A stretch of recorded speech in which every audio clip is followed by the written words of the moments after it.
absolute chaos. The media is collapsing before our eyes. They don't know what to do. Their lies are all being exposed, or their stupidity, or both. And they're not quite sure which direction to take. Same with the Democrats who have been protecting Biden and lying about them. And just one or two voices here telling them the truth and throwing ice water causes them to, well, melt down like the Wicked Witch of the West. And it's fantastic to watch. So let's watch it together, shall we? We're brought to you by the Electronic Payments Coalition. My name is Larry O'Connor. You can call me Larry. And we're not brought to you by the Electronic Payments Coalition. We often are, and we love those guys. So we'll give them a freebie. Go to handsoffmyrewards.com. There, all right. But I just wanted to clear the record. Honesty is important to me. It's not who we're brought to you by. Today, we're brought to you by Kevin McMahon. Kevin, thank you so much for bringing us today. It is my pleasure. Should we go to kevinmcmahon.com, or is that sort of like a... That's probably an unclaimed domain. I'd rather people go to the YouTube channel, Town Hall, and subscribe. Subscribe, like, and subscribe. Look at you, company man. Like and subscribe to YouTube's Town Hall account. Same with Rumble. Go ahead and subscribe to our Facebook page as well. And why don't you become a VIP member over at Town Hall, where you get access and an ad-free experience across all our platforms' websites. I'm talking townhall.com, hotair.com, pjmedia.com, redstate.com, twitchy.com. Those guys are lunatics over there. And bearingarms.com. You become a VIP member. You can use that code right there, Larry, my name, coincidentally, and you get a 50% off? That's ridiculous. And you also support the great work we do. All those things are things you can do. Otherwise, that's it. We ask no more of you other than to just sit back, relax, and let's get energized on what's going on in our world. And it all starts over on CNN, where they don't know what to do now, because they've been lying and covering up for Joe Biden for so long. And now suddenly we see with our own very eyes exactly where this guy's been. Now, listen, we've been talking about it for years. We know that he's got mashed potatoes for brains. We know that he's had 2 brain surgeries. We know that at his advanced age, he can't put sentences together, words together. He can't keep and maintain a thought. Physically, he can't go down staircases without assistance. He can't walk across the South Lawn without assistance. And frankly, if you scroll through the videos that we've posted over the last several months, we don't think he can go to most events without actually, well, how do I put it? Pooping his pants. So we've known this for a while. Now the media can't hide it anymore, which brings us to Pulitzer Prize-winning legendary Watergate journalist Carl Bernstein, whose major claim to fame from 1974 is that Dustin Hoffman played him in a movie with Robert Redford. Honestly, Carl, it's been downhill since then. How downhill is it? Well, look at him. Does that look anything like Dustin Hoffman to you? And he's stuck with going on CNN now for the rest of his career, which is just sad. Seriously, just tell me to hang it up if I ever get to that point. Anyway, Carl Bernstein is addressing what we've all seen and the reality of our president's situation right now. And he's not happy because, well, as I mentioned, he's a journalist, which of course means he's a Democrat. He's on their side. So take it away, Carl. Journalist. So, Carl, according to the people you've been talking to, what are you hearing? Well, these are people, several of them, who are very close to President Biden, who love him, have supported him, and been among them are some people who have raised a lot of money for him. And they are adamant that what we saw the other night, the Joe Biden we saw, is not a one-off, that there have been 15, 20 occasions in the last year and a half when the president has appeared somewhat as he did in that horror show that we witnessed. And what's so significant is the people that this is coming from, and also how many people around the president are aware of such incidents, including some reporters, incidentally, who have witnessed some of them. But here we see tonight, as these people say, President Biden at his absolute best, and yet these people who have supported him, loved him, campaigned for him, see him often, say that in the last 6 months particularly, there has been a marked incidence of cognitive decline, and physical infirmity. What I wonder about. All right, we'll let you finish there, Anderson, in a second. But he's talking about here we see Joe Biden at his absolute best. His absolute best. Did you see his remarks yesterday from the White House about the Supreme Court ruling? That was Joe Biden at his absolute best. They throw orange makeup on him. I think they were going for burnt umber to really grasp his rage and convey it to the audience. He shuffled out to the podium. He read a teleprompter for 4, count them, 1, 2, 3, 4 minutes. Part of the time, he was mispronouncing things and incoherent. At one point, he read a quote from Sonia Sotomayor and then actually read out loud what was on the teleprompter. He said, end quote. Don't think he was supposed to say that part out loud. And then, without taking any questions from anyone, he turned around and shuffled off the screen again. It was, I mean, he made it through, but it was 4 minutes. And that's Joe Biden at his absolute best. But let's summarize what Carl Bernstein just told you for a minute. Of course, he's an award-winning, Pulitzer Prize-winning journalist. He is on the Mount Rushmore of American journalism because of Watergate, because, you know, he brought down a Republican president. And he just told you that based on his reporting, he's now heard from sources that this is not a one-off, and this has been going on for months, if not years. Now, you may look at that and say, wow, that's some great reporting. He saw what happened on Thursday, and then he called some sources, and he got this information that this keeps happening, and it's been happening. Well, no, that's not great reporting, because if he were a great reporter, he would have used his own eyes to observe that this has been happening, and he would have asked those sources last year or 2 years ago when we all saw it happening. But he ignored it. He didn't want to know. He didn't ask any of his sources or questions. Did you also pick up one of these other things where it's been witnessed by many people, including reporters, over the last few months? You picked up on that, right? Real fast. Did in that horror show that we witnessed. And what's so significant is the people that this is coming from, and also how many people around the president are aware of such incidents, including some reporters, incidentally, who have witnessed some of them. Have those reporters written about this? Have these reporters run to a microphone or in camera to talk about what they just saw?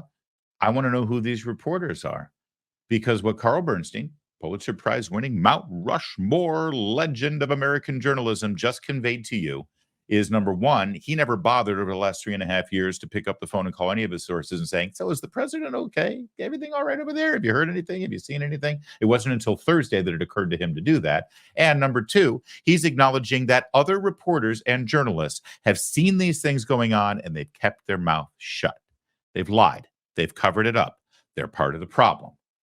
It's why Andrew Breitbart coined the phrase the Democrat media complex, because, well, they work together. All right, take it away, Anderson. About is the people who were, working with him at Camp David, allegedly in this intensive debate prep, if there were concerns there about this, and I don't know if you have got any word about that, but how anybody involved in that debate prep, didn't anybody see something? Well, the debate prep was supervised by Ron Klain, who has been with President Biden for many years. And people I've talked to have all been to Ron Klain in the last year to say, we have a problem. We have a problem such as we saw the other night, that there have been numerous instances where the president has lost his train of thought, can't pick it up again. There was a fundraiser at which he started at the podium, and then he became very stiff, according to the people there, as if it were almost a kind of rigor mortis. This was reported allegedly in June of 2020. This was June of, this was a year ago almost exactly, at the old Four Seasons restaurant on Park Avenue. And he became very stiff, and a chair had to be brought for him to do the latter part of the event. I think that what these folks are saying and have been saying for a while is, yes, he's great when we see him, as we have tonight, but he also has these inexplicable moments that we're very concerned about. And you, Ron Klain, and the First Family, we need to talk about this. And they've been pushed back repeatedly whenever it's been brought up. And did your sources tell you about topics he's particularly engaged in, or are there? Not only, and it's not just these same people.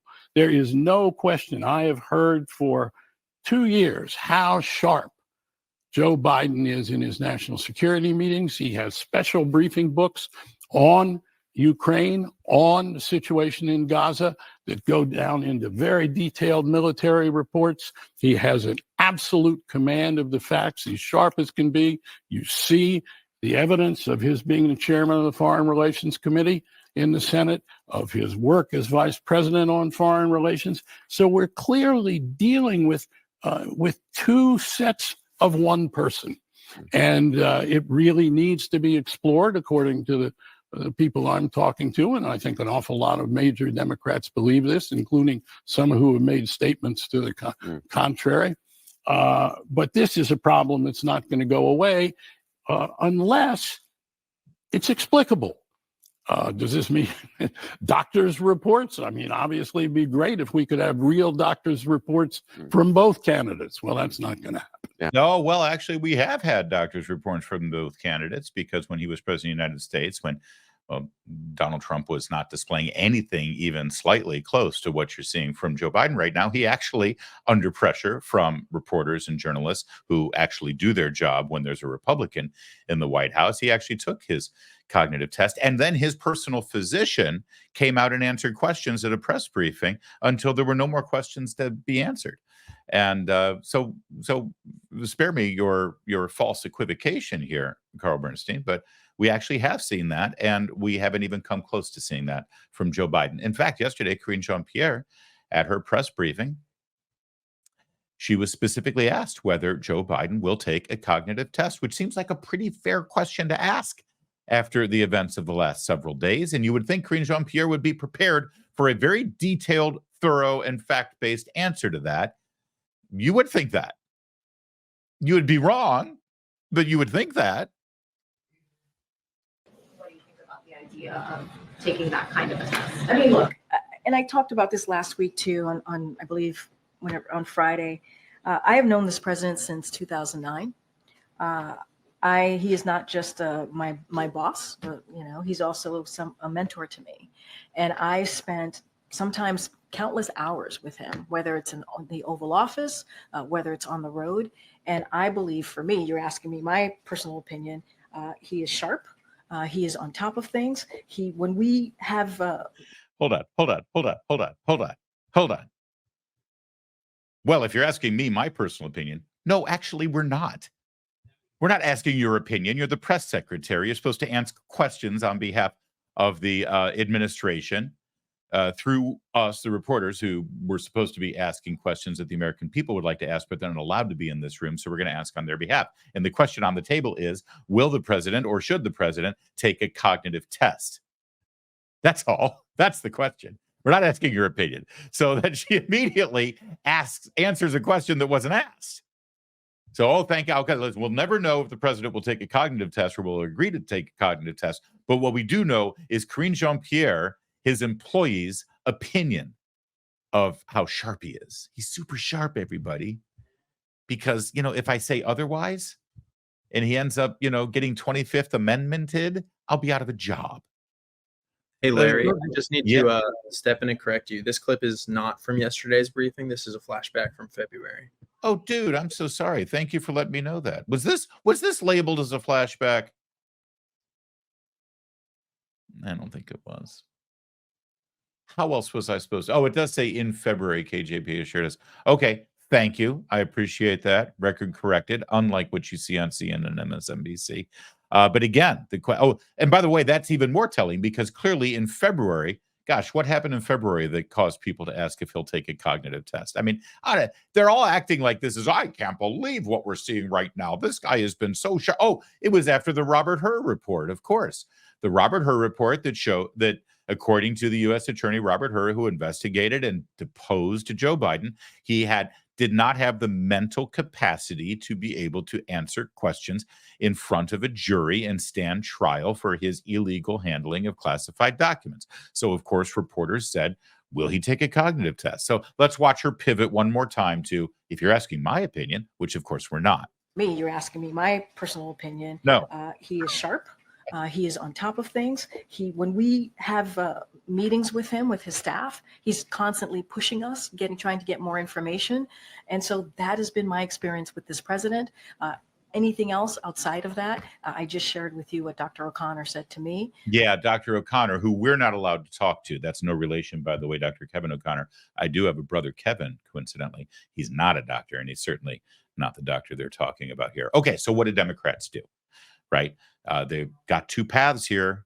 They can either, confirm what we've all seen. Understand what the media and what Democrats are asking you to do right now. They're basically, their entire line, and this has been their line for the last 4 or 5 years, has been, don't believe what you see. Don't believe what you hear. Don't believe what you obviously can observe.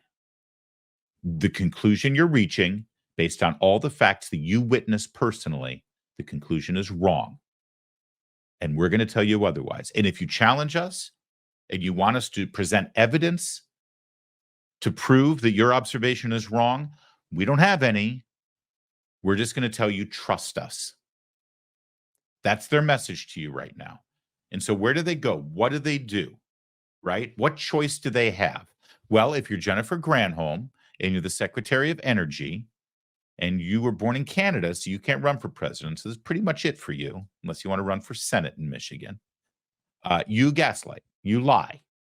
You do, what she did on local television. Any talk of him pulling out among the inner circle? No, he is moving forward. And that inner circle sees him every day, including his family. How often do you see him? Do you have personal interaction with him? I'm here in my personal capacity, so I can't really talk about but I can tell you this. Everybody who is saying he should be running again knows and sees the president on a daily basis. And so going forward, he's got to prove, right, that he's up to it. And he started that on Friday. He continued that on Saturday, and he's going to continue it going forward. Did you catch that?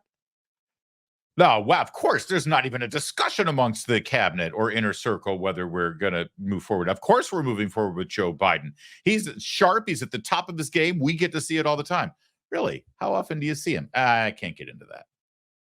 Any talk of him pulling out among the inner circle? No, he is moving forward. And that inner circle sees him every day, including his family. How often do you see him? Do you have personal interaction with him? I'm here in my personal capacity, so I can't really talk about but I can tell you this. Wait, did someone put together the logical reasoning behind that? Oh, I'm here in my personal capacity, so I can't talk to you about what I see behind closed doors with the president. Wait, so if you were here in your official capacity, you would be able to do that? It makes no sense. This is just gobbledygook. It's word salad to try to distract you. What you just saw is what I'm calling the Principal Skinner approach to explaining Joe Biden's behavior. The Principal Skinner approach, specifically the famous scene with steamed hams and the Aurora Borealis. When the oven is on fire and Superintendent Chalmers sees that it's on fire, he sees the flames coming from the kitchen, and Principal Skinner has to lie and explain it away. And so, of course, I'd play you the clip, but we'd get hit with the copyright. So Superintendent Chaucer, is it Chaucer? I think it's Chaucer, says, good Lord, what's happening in the kitchen? And Principal Skinner, thinking quickly, says, oh, the Aurora Borealis? And the superintendent says, Aurora Borealis, at this time of year, in this part of the country, exclusively centralized in your kitchen. And Principal Skinner says, yes. And the superintendent says, may I see them? And Principal Skinner says, no. And that's what you just saw from Jennifer Granholm. President Biden is at the top of his game. What you saw Thursday night is absolutely fictitious. It's false. What you saw, you shouldn't believe. It was a one-off. He had a bad night. He's at the top of his game. He's sharp as a tack. He's the most sharpest person I've ever been around. Really? Can you tell us about what you witnessed firsthand? Can we see any of the evidence? No. Aurora Borealis. That's what that is. So where do they go? What do they do? Do they actually go with the truth and try to maintain some level of last vestiges of integrity and believability and accountability? Or do they just lie, like you just saw from Jennifer Granholm and Karine Jean-Pierre and everybody else in the administration? Well, Jake Tapper last night, shockingly, on CNN, Jake Tapper shockingly decided to try to maintain whatever last vestiges of integrity he had. I don't know if there's anything left, but he's made his call because he was in the room that night. He saw it firsthand, not even through the lens. He was sitting 10 feet away from Joe Biden. And here's what Jake did yesterday. In an attempt to reassure voters about his fitness for office, Biden campaign chair Jen O'Malley Dillon holding a call with party leaders earlier today, telling them this too shall pass. There is a pattern, discernible pattern of Democratic officials seemingly trying to convince you, the public, to not believe what you saw and what you heard with your eyes and with your ears on Thursday night. What I've been able to do with the with the COVID, with dealing with everything we have to do with. Look, if we finally beat Medicare, the total initiative relative to what we're going to do with more Border Patrol and more asylum officers. President Trump? I really don't know what he said at the end of that sentence. I don't think he knows what he said either. Democratic officials have tried to spin this in many ways. They said President Biden just had a cold. They said it was just one off night, akin to when President Obama in 2012 was rusty and seemed a little huffy. But behind the scenes, make no mistake, most Democratic officials witnessed the same shocking spectacle that you did. The difficulty that the presumptive Democratic nominee, the current president of the United States, had just articulating his basic thoughts during the 90 minutes of the debate.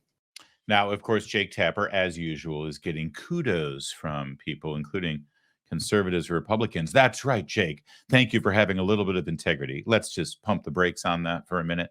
Jake continues to be an apparatchik. He's still doing the water carrying for the Democrats. It's just that he is moving forward now with the reality that the best thing for Democrats is to dump Joe Biden.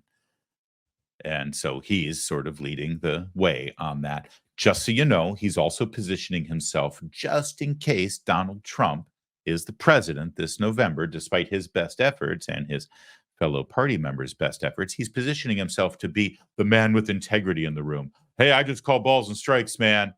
You know, I'm even-handed either way. Remember, I called out Joe Biden. I called him out. And so if I'm critical of Trump, I'm doing it on both sides. I'm an equal opportunity critic here, okay? No, sorry. Throwing a flag on that one, pal. You've seen this for the last 3.5 years. What you just said right now, you could have said 3 months into this presidency. Hell, you could have said it during the campaign in 2020. But you didn't because, well, you had an election to win. So as Democrats and the media melt down before our eyes and collapse under the weight of their own lies and their own cover-up and their own distractions because they wanted to prop up their guy, it's entertaining at the very least to watch them now twist themselves into knots and figure out which path to take. Do we acknowledge the reality of what's going on that everybody sees, or do we continue the lie and continue the charade? And, well, you just saw pretty good examples of both sides sort of choosing their path. The sad thing is that our country is squeezed in the middle of those two paths, and we, of course, deserve better. Hey, can your savings right now withstand a financial storm, an economic storm? Can you actually survive if we have, well, more inflation, let's say? Think about where your money is right now. Cash can be rendered virtually worthless with inflation. Real estate, if you've got your money there, well, we can have a real estate crash that could take years to recover from. Just look at 2008 with that collapse. Economies that are built on a mountain of debt, like ours, can fall like a house of cards. There are very few physical assets that you can invest in that stand the test of time. Which brings us to gold. Gold has withstood as a valued form of money for millennia. It's why people are flocking to it now and why Birch Gold is busier than ever. Through a little-known tax loophole, Birch Gold lets you convert an existing retirement account into a tax-sheltered IRA in physical gold. And the best part, as you've sort of figured out now, is that it doesn't cost you a penny out of pocket because this is an existing account that you've already got. To learn more, text my name, Larry, to 989898. Claim your free info kit on gold. LARRY. Text that to 989898 and get that free info kit on gold. Secure your savings today. James Carville is an old Democrat operative. He helped Bill Clinton win the presidency. He's been a hired gun on a ton of elections at the national level, state level, even internationally. He's been hired to work in other countries to help people get elected. He knows when an election is looking bad. And by the way, he's a dyed-in-the-wool Democrat. He's got a rooting interest here. He wants Democrats to win. He wants Democrats to stay in the White House. And he says Joe Biden's got to go. He was on CNN last night, and in typical James Carville fashion, he didn't hold anything back. Let's bring in Democratic strategist James Carville, the former lead strategist for Bill Clinton's 1992 campaign. James, can President Biden win re-election this November? It doesn't. That's not the real question here. The real question here is we have a Supreme Court that's bought and paid for by RVs and fishing lodges. We have a country that 72% want something different. If the Democratic Party can't produce something different that 72% of people want, then why do we exist? What are we here for? I mean, the country is clamoring for change. And what are we going to offer them? The same stuff? It doesn't make any sense, Jake. Give the people what they want. Vox populi. They want something different. Let's give it to them. I mean, I just don't get the whole thing. I'll be honest with you. I'm from Bucks, and everybody saw what they saw Thursday night. I don't take any pleasure in this. This was a year ago. I'm going to be 80 in October. You can't fight this stuff. It's just there. So what happens? What do you think the Democrats should do? Something different. All right. And I don't know. It'll be messy. It'll be a mess. And that's what change is. But if the Democratic Party is so committed to the status quo and so committed to sticking with something that 3/4 of the country doesn't want, then we have to say, why do we exist? What are we here for? But in mine, we were here to change civil rights. We were here to bring change in Medicare and do great things and family and medical leave and expanding health care and great things that are part of my party and why I love it. But if we can't bring something that people want, I have to doubt our rationale for being here. I really do. Biden huddle. All right. Well, we'll pick this up in a second. But, if I were conducting this interview, and I would love to have James Carville on, by the way, if we could send a note to the Raging Cajun, that would be terrific. I would reply in a way that Jake Tapper would never dare reply, right? But the obvious response there is, isn't that why Donald Trump is so popular? Isn't that why Donald Trump is leading in the polls? Isn't that why, if the election were held today, Donald Trump would actually, believe it or not, win in a landslide, including with the national popular vote, something a Republican hasn't done since 2004? I know that James Carville is trying to suggest that, people want something new. They want some change. And here we're just giving them the same two candidates. No. Donald Trump is change. Listen, our country is angry. Our country is in misery. And all Joe Biden and the Democrats have to offer is more misery. In fact, even if they replace Joe Biden with somebody, what's the main message from that candidate going to be? Donald Trump is a fascist. He's going to shred our Constitution and become a dictator. And therefore, all you people who are voting for the new Hitler, well, you're new Nazis. More division, more anger, more misery. If they change the subject from Trump, they'll talk about race and divide our country over systemic racism or DEI or any of the other things that has fueled the Democrats for the last, well, since Obama, really, because he fundamentally changed that party. Maybe if they start talking about international affairs and national security, they'll take the terrorist side in Israel over our ally. This is who they are, and this is what they represent. Defunding the police, no more jail time for criminals, which puts rapists and murderers on the streets, manifest into the crime that we see on a regular basis. Just look at Gavin Newsom's California. That's what they offer. More anger, more division, more misery. I know that Carville's sitting here thinking, well, it's just because of the candidates. No, it's because of the policies. So where does real change come from right now in this election? That's what Donald Trump represents. Donald Trump is a vessel for all of us who are so pissed off and so fed up and so tired of the status quo that in him we see somebody, the only person right now, who represents such an outside, blow the whole thing up sort of approach that it's the only way that anything will get done. It's a way for you, James Carville, to actually finally pay attention to us. After he beat Hillary Clinton, the only thing I could think of the next morning is, now do you know how pissed off we are? Now do you get it? And of course they didn't. They had such contempt for us that they decided to submarine the entire presidency by putting it under the cloud of an FBI investigation and then a special counsel investigation over made-up bullshit from people like James Carville. So this is why James Carville won't do this interview with me, because he's absolutely right that nobody wants this guy on the ticket, and people want change, real change, major change. We're sick of people who say, yeah, I'm going to secure the border, Republicans, who then get into office and do anything but secure the border.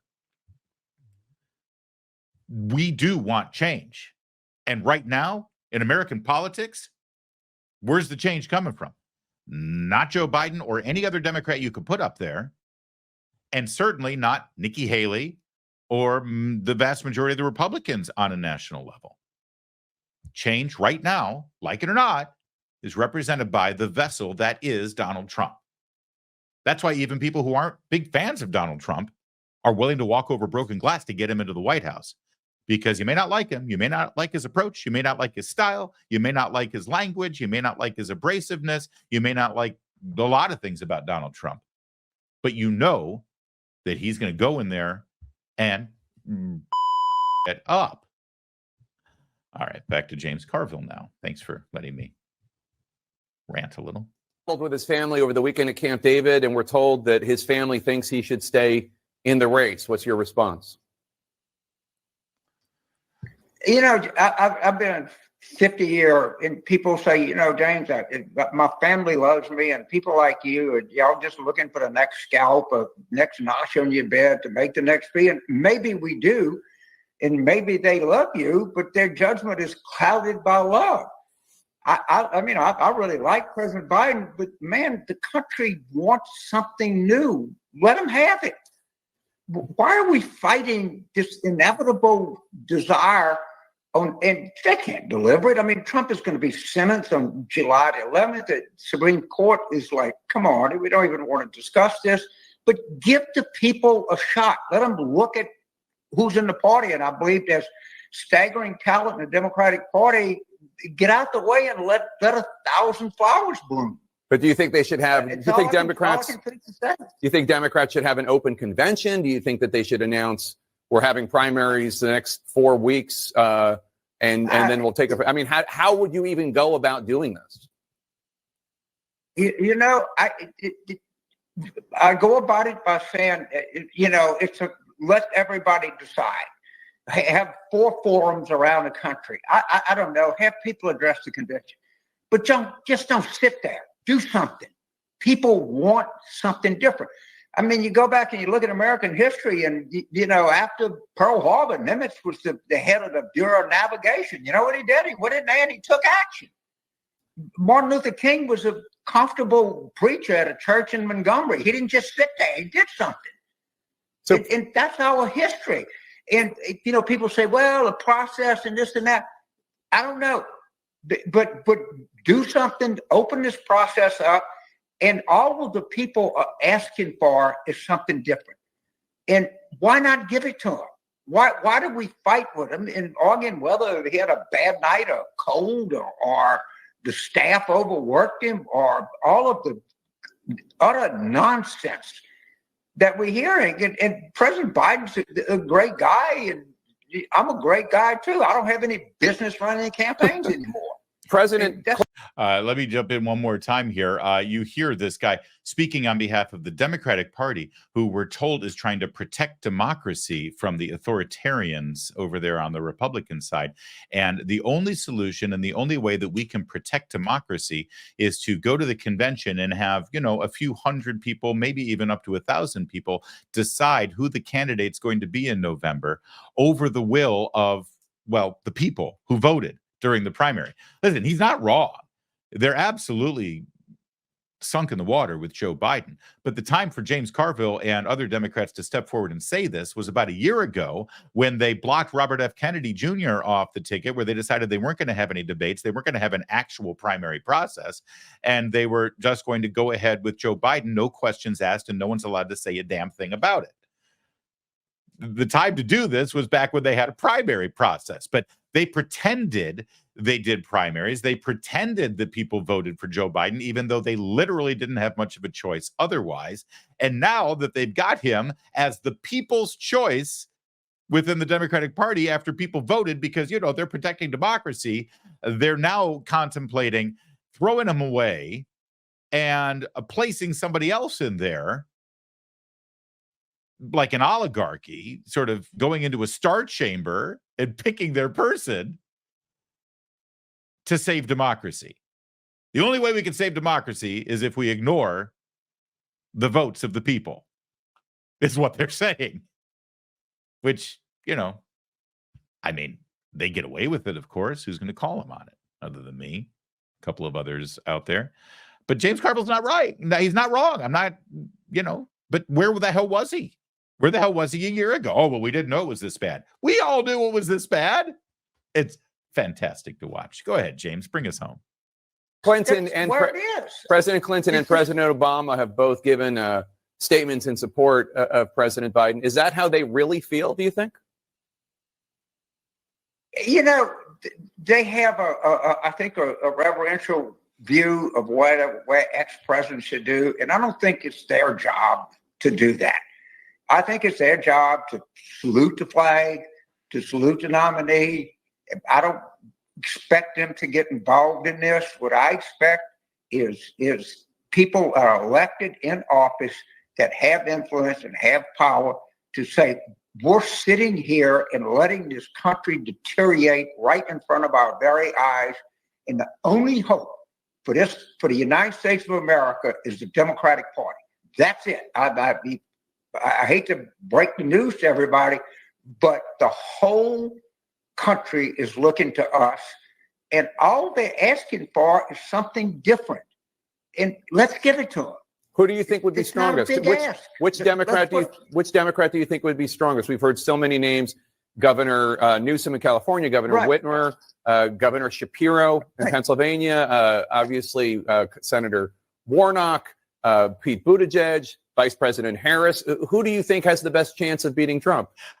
Quickly, don't you love the fact that Kamala Harris is the last name on the list? They even go to Warnock and Buttigieg. Oh, and of course, I guess Kamala. I guess the person that is currently in the position to be one heartbeat away from the presidency, if God forbid Joe Biden dropped dead today, she would literally be president of the United States. I guess we should throw her a bone. I guess we should throw her name into the mix too. It's just so insulting and so fantastic. Okay. Yeah. Let Democrats decide. All of these people are marvelously talented people that you and I know about, but 99% of the country doesn't know about. And you know what people will do? They will pay attention. They will listen to what Senator Warnock has to say, or Governor Newsom, or Vice President Harris, or anybody else. I don't want to give names but let them all go out and make their case. And I think the country is concerned enough, engaged enough. It's 72%, or I know that That number, I'll stick with this whole interview, and let them decide. This is our democracy. This is our country. This is our future. Don't sit there and do something, man. Move it.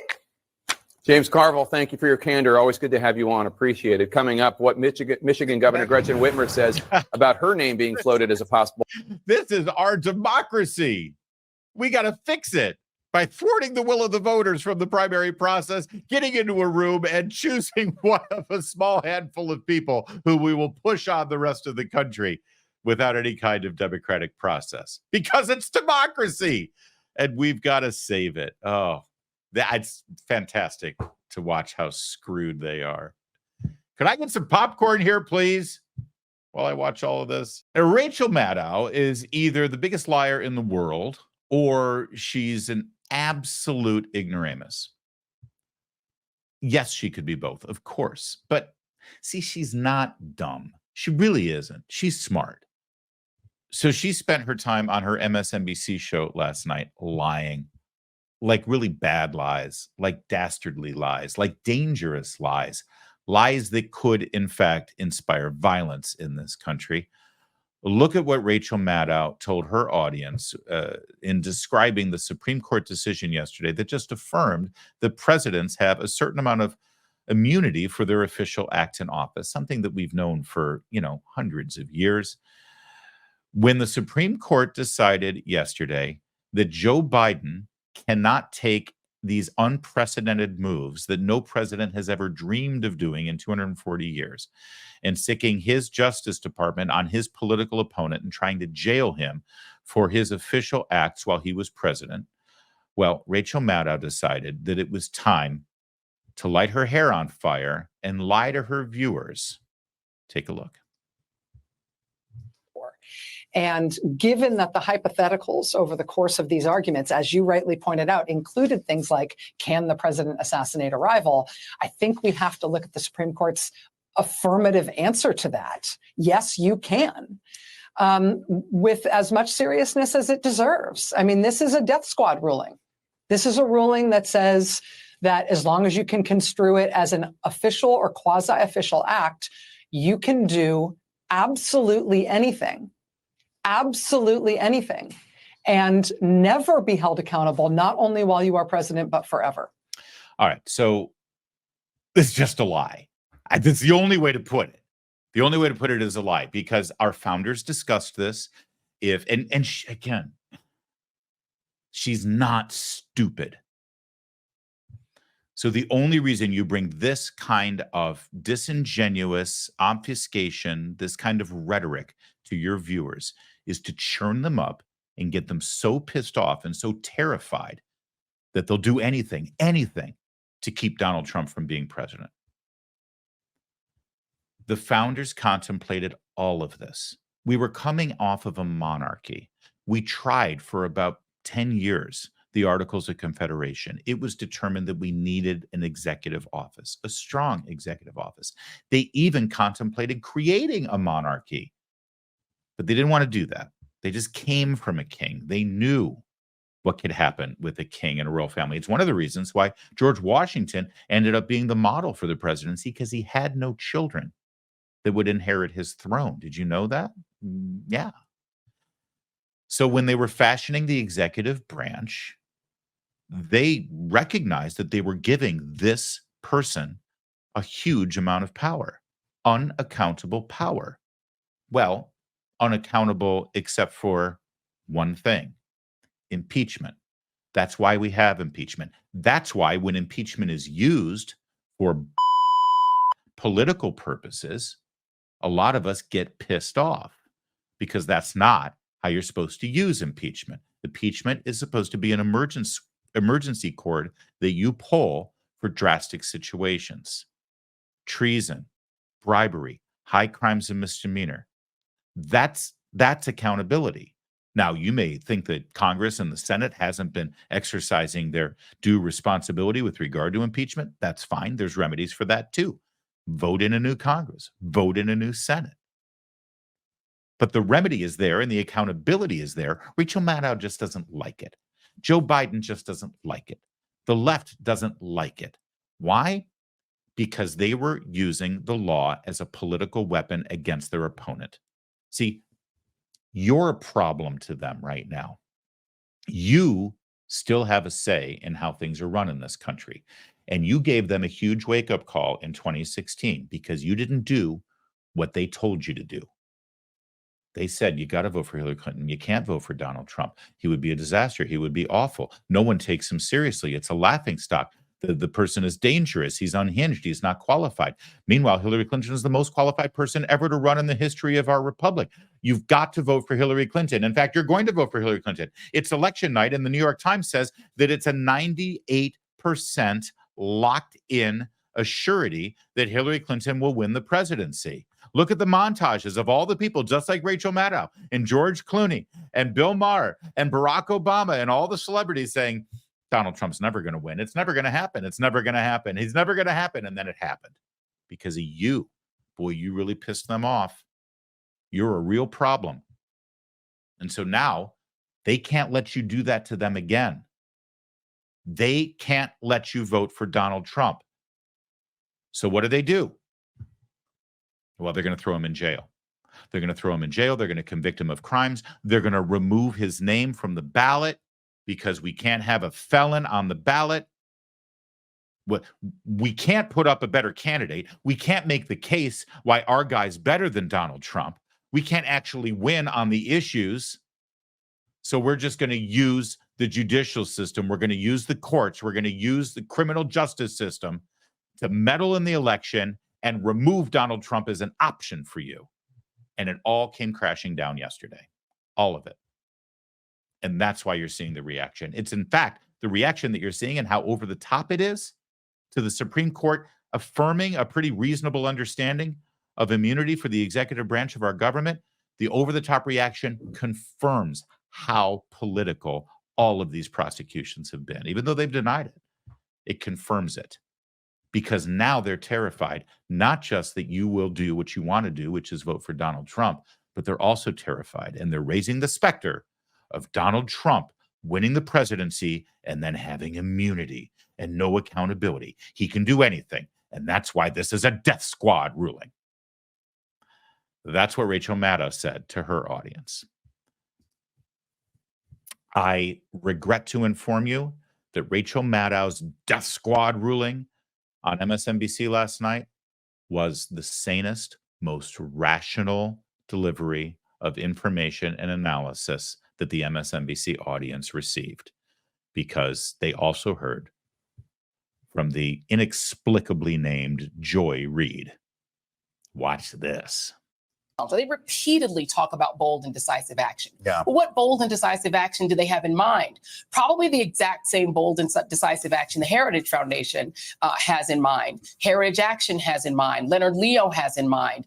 Steve Bannon has in mind. And what I think they're saying to the American people is that if this Leonard Leo 6, get our preferred president back, we are going to encourage him to break the boundaries of the law, to push it to the limit, to feel free to even use violence, to use mass incarceration. Go ahead and do those camps. Do whatever you need to do to take the bold and decisive action that we repeatedly have said is necessary for the function of the presidency to get the agenda done. And we'll protect you, and we'll let you know, Donald Trump, when you've gone too far, and only then will you be stopped. This is a clarion call to every American. By the way, that debate is like 34 felony counts old, and it does not matter anymore. All that matters is that you do not allow the person back into office who will use this power that he's been given by this court, this imperial court, to implement that agenda they wrote down and published because they know that no one will stop them except voters. It doesn't matter if Biden is old. It don't matter. It don't matter if he's old. What matters is that the other guy wants to be a king, and this court has said, yes, you are a king, and we are the king's hand, and together, the 7 of us will rule this country. You got to love it when the expert political analyst on MSNBC quotes Game of Thrones. That's what's happening right now.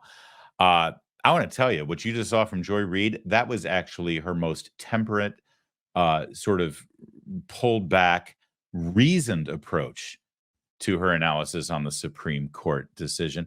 I want you to see Joy Reid Unplugged when she took to social media, not on cable news. This is just her social media feed, and gave her unabridged interpretation of the Supreme Court ruling. And by the way, they're all using, all of them, from Rachel Maddow to Joy Reid to Joe Biden, they're all using the dissenting opinion, the minority opinion written by Sonia Sotomayor.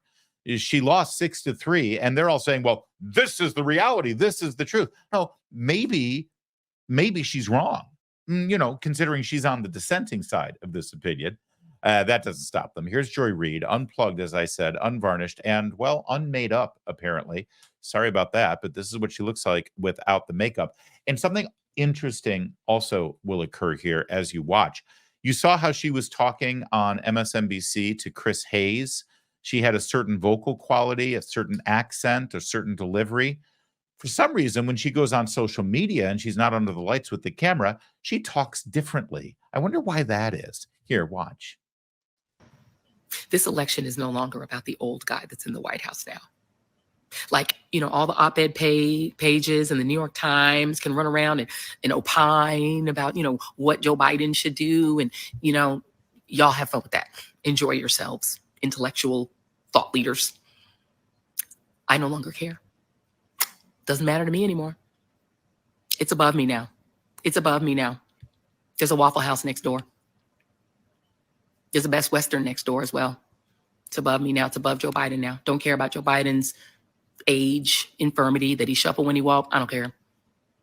He could be seated for the rest of from now to election day and never get up off a chair. He could sit down. He could roll around in a wheelchair. He could be on a skateboard, seated. I don't care.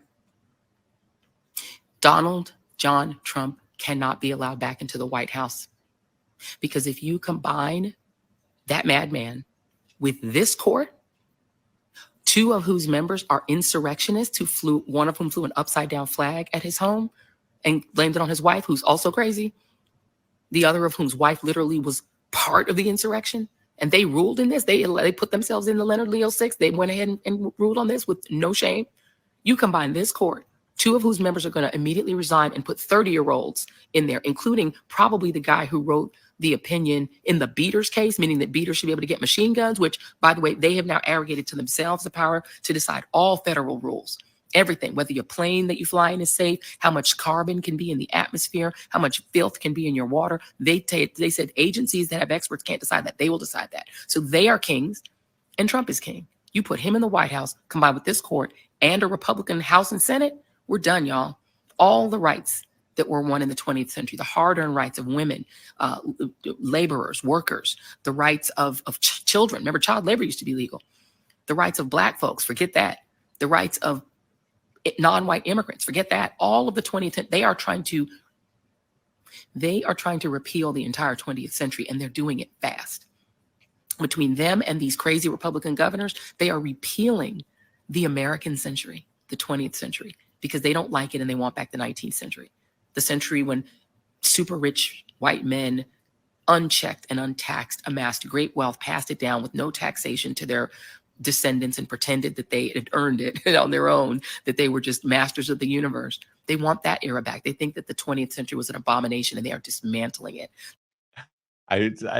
They have no self-realization in any way whatsoever. This is what she just said there about rich white men who amass great amounts of wealth and control the levers of power and then pass that wealth on to their descendants. This is the party whose every activity in this country is fueled by George Soros or Bill Gates or fill in the blank of any rich white man who is doing the bidding, or they're doing the bidding thereof. There's absolutely no self-order. But I told you, it's unhinged. We told you at the beginning of our program today that this is Democrats and the media completely melting down, collapsing before our eyes. This is it. Now, in the media and on MSNBC land over in Joyless Reid territory, they've decided to turn this into what amounts to screaming fire in a crowded theater and causing panic among the left, because that's all they've got left.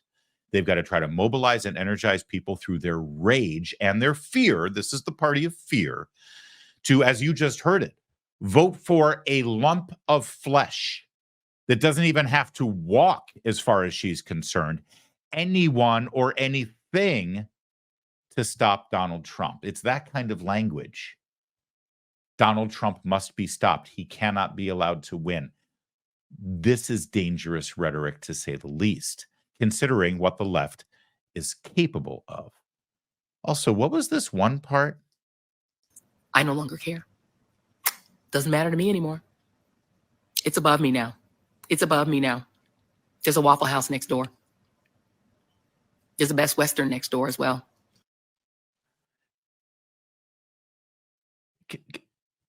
I'm not like playing this up. I'm so incredibly confused by that. Did I miss a reference or something? Is this a New York thing? What does that even mean? There's a Waffle House next door. There's a Best Western. Is she just hungry? Is she? Doesn't matter to me anymore. It's above me now. It's above me now. There's a Waffle House next door. There's a Best Western next door as well. And I got a migraine. I got to move on from Joy Reid. I'm sorry. But I regret to inform you, it doesn't get much better. We move from Joy Reid in that state to God. To Rosie O'Donnell in that state. And Rosie was having a tough time as well. She did not take the Supreme Court's affirmation that the executive branch enjoys a certain level of immunity for official acts. She didn't take it well either. Those are the squirrels talking. They probably want more walnuts. All right, I'm going to go feed them. Listen, I'm depressed myself, but I'm trying to tell you out there, if you are, you got to hold on. We've survived all the depressing days so far. We'll survive this one. Reach out for your friends for help. Tell the people that you love how you feel. And know that this country, I believe, is going to right itself and oust him for good in November. And boy, I pray. That's all I got to say. TikTok, you don't stop.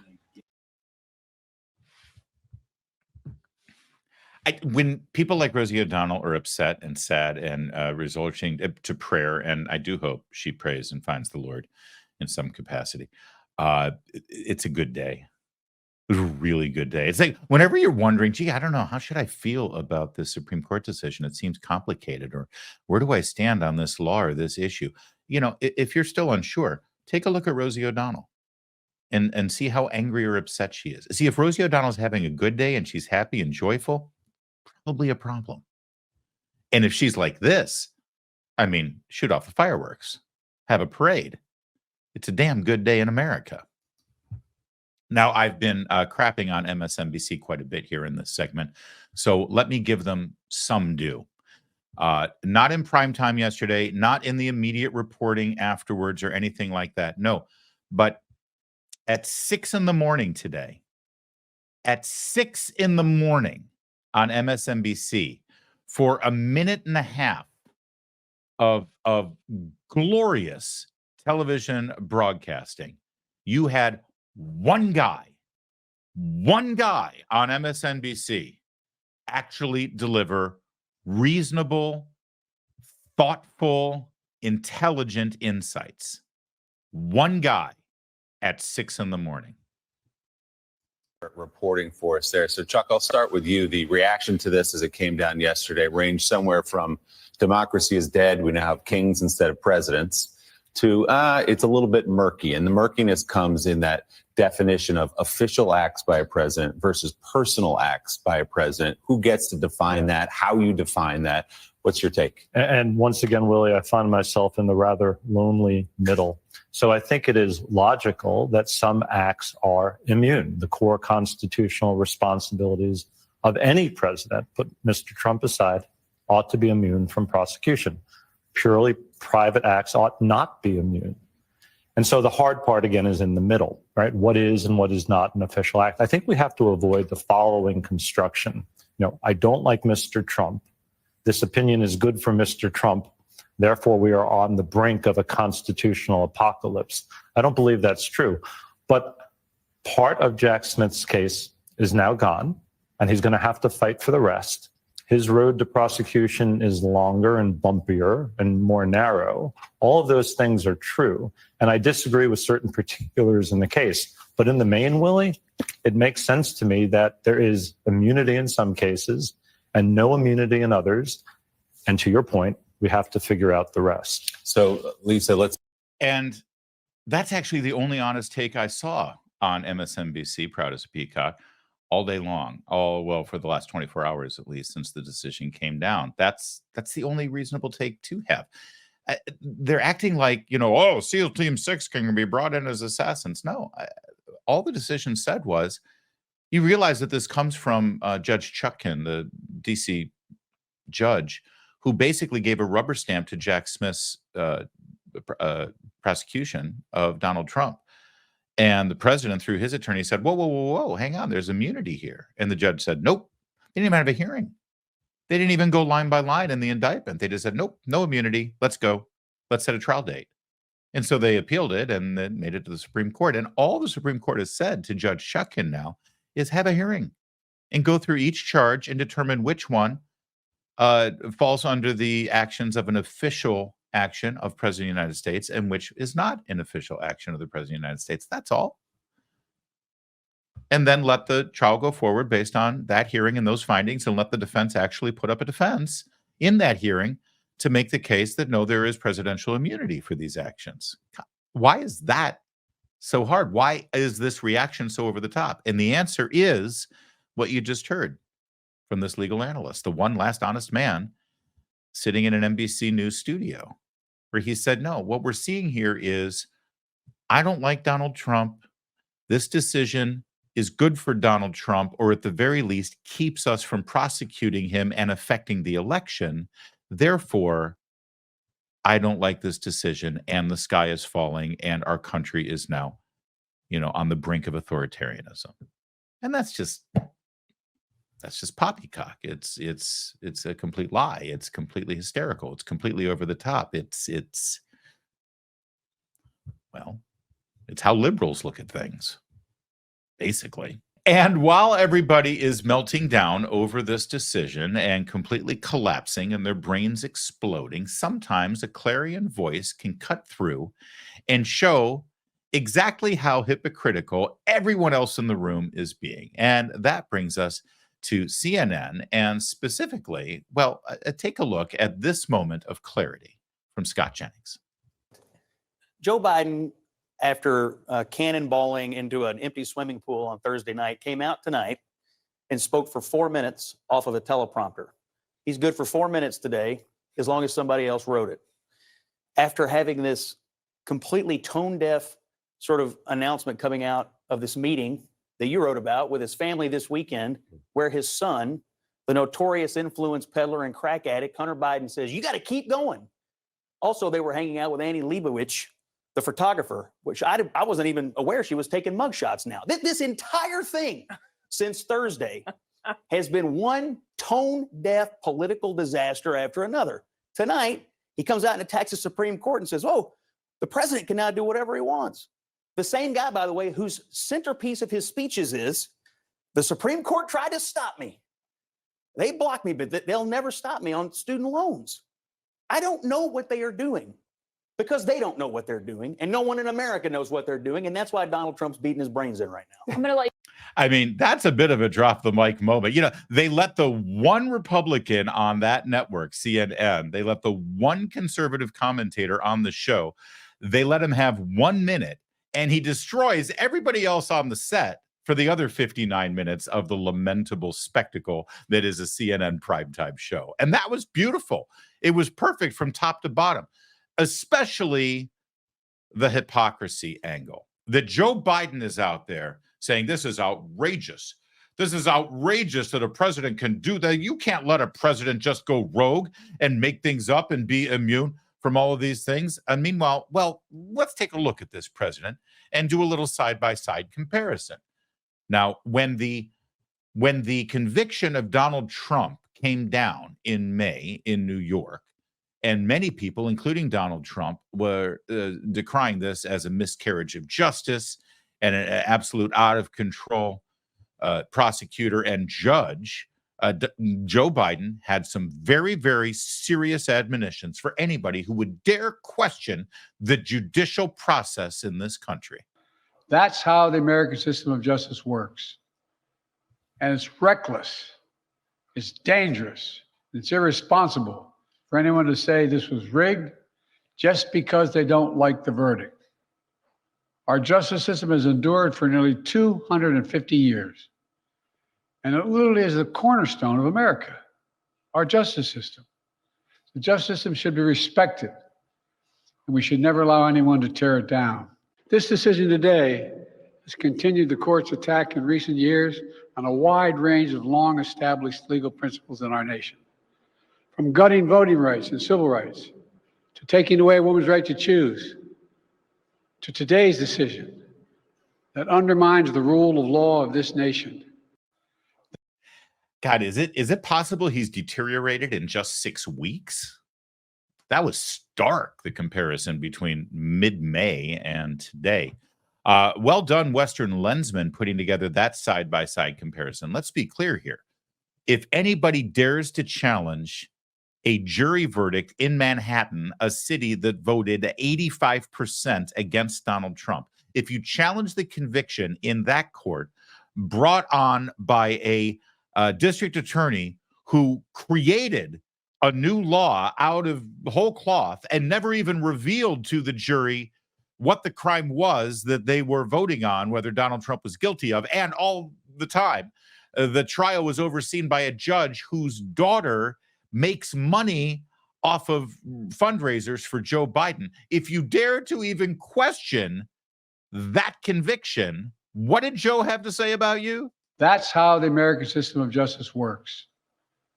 And it's reckless, it's dangerous, it's irresponsible for anyone to say this was rigged just because they don't like the verdict. There you go. Reckless, dangerous, irresponsible of you to dare dissent from that lower court, criminal court in Manhattan with the cake baked against Donald Trump.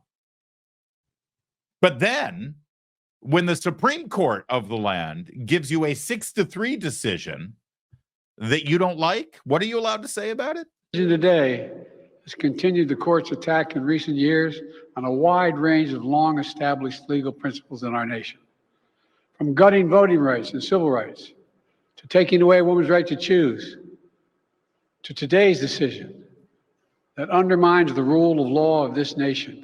You're allowed to say that it undermines the rule of law in the nation. It's almost like Joe Biden is a hypocrite. It's almost like he has a double standard. It's almost like Joe Biden will just do or say whatever he needs to say or do to be politically expedient at the moment. Almost. Oh, but the side-by-side comparisons don't end there. Last night, during his orange face remarks to the nation, he grandstanded and pledged to the American people that he will stay within the confines of the executive powers granted him as president. He was very clear about that. I know I will respect the limits of the presidential powers I have for 3.5 years. Isn't that nice? It's good to know that he will respect the limits of power that he has. And he'll respect the Supreme Court and their decisions too, because we have separations of power. That's great. Let's just recall how well he respected the Supreme Court in the past. The Supreme Court blocked me from relieving student debt, but they didn't stop me. Can we just roll this back and watch it complete one more time? I know I will respect the limits of the presidential powers I have for 3.5 years. The Supreme Court blocked me from relieving student debt, but they didn't stop me. Yeah, that's true. Nothing doctored there. That's not a cheap fake, Karine Jean-Pierre. In fact, even Nancy Pelosi affirmed that the president of the United States does not have the executive powers to relieve student loan debt. Remember this golden oldie? People think that the president of the United States has the power for debt forgiveness. He does not. He can postpone, he can delay, but he does not have that power. That has to be an act of Congress. And that's exactly what the Supreme Court said. And now you've got Joe Biden going all around the country campaigning and bragging that he defied the legislative branch, represented by Nancy Pelosi, fellow Democrat, and he defied the Supreme Court. But then last night, he'll have you know that he will respect the boundaries and limits of the executive branch. Oh, we're not done there. We're not done by a long shot. Remember the vaccine mandate? I rise today in support of my amendment to defund Joe Biden's radical Occupational Safety and Health Administration. Under Joe Biden, OSHA attempted to fire 84 million Americans if they didn't take an experimental vaccine or show their private medical documents to their employer. The Supreme Court had to step in and tell Joe Biden he did not have the authority to force Big Pharma's experimental vaccine on the American people. Wait a second. The Supreme Court had to tell Joe Biden that he didn't have the authority and he was acting outside the confines of the executive branch? Are you sure about that with the vaccine mandate and federal employees through OSHA? Are you sure about that? I know I will respect the limits of the presidential powers I have for 3.5 years. Yeah, I don't know. But that COVID vaccine mandate thing, that does kind of ring a bell, doesn't it? Oh, we're not done. No, remember this? It was just a couple of weeks ago. The action I'm announcing today will go into effect later this summer. And by the way, just as was true for the protection of dreamers, the steps I'm taking today are overwhelmingly supported by the American people, no matter what the other team says. Yeah, those actions that he took through the executive branch and the presidential powers was to grant amnesty for hundreds of thousands, if not millions, of people in this country illegally. Now, it's very similar to, as he just said, the DACA amnesty that his predecessor, Barack Obama, put through that's still being challenged in the courts right now. And most courts and most observers say that it will be struck down as unconstitutional eventually. But, you know, listen, when you're exercising powers of the federal government and the executive branch of government, and you're looking to win an election like Barack Obama was in 2012 with the DACA executive order, and now Joe Biden is doing the same thing in an election year with amnesty for married people who are in the country illegally. Well, you can go ahead and do it, win the election, and then 10 years later, if the Supreme Court says it's unconstitutional, well, who cares? Because you won, didn't you? I'm sorry, Joe Biden, what was that again about your respect for the rule of law and the limitations of the presidential powers? I know I will respect the limits of the presidential powers I have for 3.5 years. Ah, that's what I thought. So, you know, just off the back of our hand here, we've got the student loan bailouts, we've got the COVID vaccine mandates, and we've got the illegal, unconstitutional amnesty that you've given for illegal immigrants. Right there, without even having to try hard. Those are three major things that Biden not only has done, knowing that it's outside the powers that he has as the president, but actually openly bragging about it. How many times have we heard from this president? Well, Congress hasn't done anything, so I'm going to have to do it. Stop right there. That's unconstitutional. If you're waiting for Congress to do something and they don't do what you want them to do, guess what? They've actually done something. They've turned to you and they've said no. The legislative branch does not have to do what the president tells them to do. So just because Congress didn't do what you wanted them to do doesn't mean you then come up with a weird way of figuring out how to do it yourself by fiat. That's unconstitutional. The Supreme Court's going to smack you down, as they have over and over and over again.